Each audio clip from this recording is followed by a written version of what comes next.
નમસ્કાર ગુજરાત।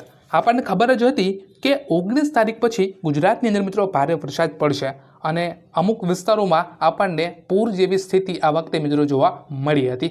હવે વેધર અનુસાર જે અમરલાલ પટેલ છે તેમના એક્સપર્ટ જે છે આપણા તેમના પણ અનુસાર આપણને ગુજરાતની અંદર મિત્રો 72 કલાકની અંદર ફરીથી પાછું આવું રાઉન્ડ જોવા મળી શકે છે। આપણે વાત કરીએ રેડ એલર્ટની તો દ્વારકા, પોરબંદર, જૂનાગઢ, ગીર સોમનાથ, ભાવનગર, અમરેલી, સુરત, નવસારી આ બધી જગ્યાએ મિત્રો આપણને આવતી 72 કલાકની અંદર 8 થી 10 ઇંચ સુધીનો વરસાદ જોવા મળી શકે છે। ઓરેન્જ એલર્ટની વાત કરીએ તો ભરૂચ, નર્મદા, તાપી, ડાંગ, બોટાદ, રાજકોટ અને જામનગરમાં પણ આપણને 5 થી 7 ઇંચ સુધીનો વરસાદ જોવા મળી શકે છે।